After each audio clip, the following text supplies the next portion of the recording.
ಮಕ್ಕಳೇ, ಒಂದು ಊರಿನಲ್ಲಿ ಸಿದ್ದಪ್ಪನೆನ್ನುವ ಒಬ್ಬ ವ್ಯಕ್ತಿ ತನ್ನ ಹೆಂಡತಿ ಮತ್ತು ಮಕ್ಕಳೊಂದಿಗೆ ವಾಸ ಮಾಡ್ತಾ ಇದ್ದ.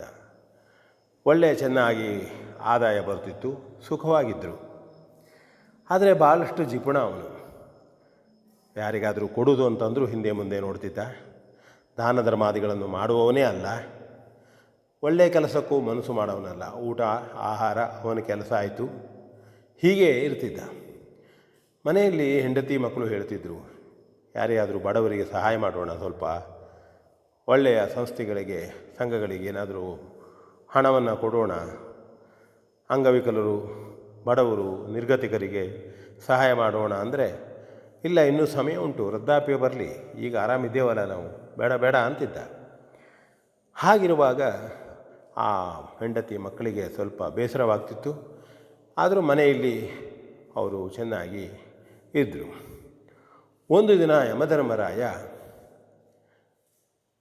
ಈ ಸಿದ್ದಪ್ಪನ ಮನೆಗೆ ಬರ್ತಾನೆ. ಸಿದ್ದಪ್ಪನಿಗೆ ಸುಮಾರು 45-46 ವರ್ಷ. ಬಂದು ಸಿದ್ದಪ್ಪನ ಮುಂದೆ ನಿಲ್ತಾನೆ. ಯಾರು ನೀನು? ಇಲ್ಲ, ಯಮಧರ್ಮರಾಯ.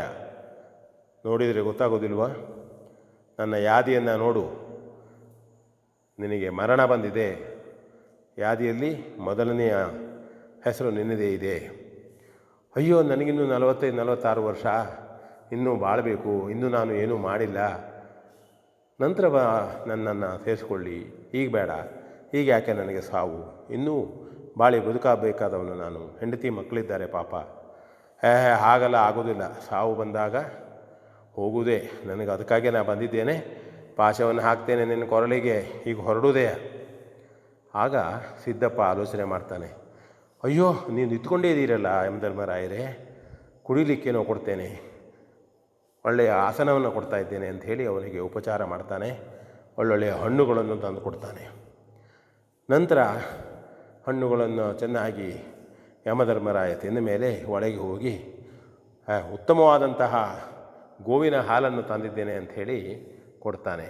ಆದರೆ ಅವನೇನು ಮಾಡಿರ್ತಾನಂದರೆ, ಅದಕ್ಕೆ ಸ್ವಲ್ಪ ಅಮಲು ಬರುವಂತಹ ಔಷಧಿಯನ್ನು ಹಾಕಿರ್ತಾನೆ. ಕುಡುದ ಯಮಧರ್ಮರಾಯನಿಗೂ ಆಗಲೇಬೇಕಲ್ಲ, ಭೂಲೋಕಕ್ಕೆ ಬಂದದ್ದು. ಕುಡುದ ಯಮಧರ್ಮರಾಯನಿಗೆ ಫುಲ್ ಚೆನ್ನಾಗಿ ನಿದ್ರೆ ಆವರಿಸಿತು. ಆಗ ನಿದ್ರೆ ಆವರಿಸಿದ ಸಂದರ್ಭದಲ್ಲಿ ಯಮಧರ್ಮರಾಯನ ಆ ಮರಣದ ಯಾದಿ ಉಂಟಲ್ಲ ಹೇಳಿದ್ದು, ಅದನ್ನು ತೆಗೆದ, ತನ್ನ ಮೊದಲನೇ ಹೆಸರಿದ್ದಂತಹ ತನ್ನ ಹೆಸರನ್ನು ತೆಗೆದು ಕೊನೆಯದಾಗಿ ತನ್ನ ಹೆಸರನ್ನು ಕಂಪ್ಯೂಟರ್ ಮೂಲಕ ಮಾಡಿ ಅಲ್ಲಿ ಇಟ್ಟುಬಿಟ್ಟ. ಯಮಧರ್ಮರಾಯ ಎದ್ದುಕೊಳ್ತಾನೆ.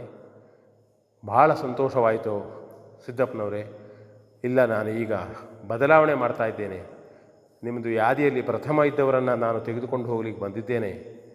ಆದರೆ ನಿಮ್ಮ ಈ ಉಪಚಾರ, ನಿಮ್ಮ ಈ ನನ್ನ ಮೇಲೆ ಪ್ರೀತಿ, ನನ್ನ ಮೇಲೆ ಗೌರವ ನೋಡಿ ಈಗ ನಾನು ಯಾದಿಯಲ್ಲಿ ಪ್ರಥಮ ಇದ್ದವರನ್ನು ಬಿಟ್ಟು ಯಾದಿಯಲ್ಲಿ ಕೊನೆಯಲ್ಲಿದ್ದವರನ್ನು ತೆಗೆದುಕೊಂಡು ಹೋಗ್ತೇನೆ ಅಂತ ಹೇಳ್ತಾನೆ.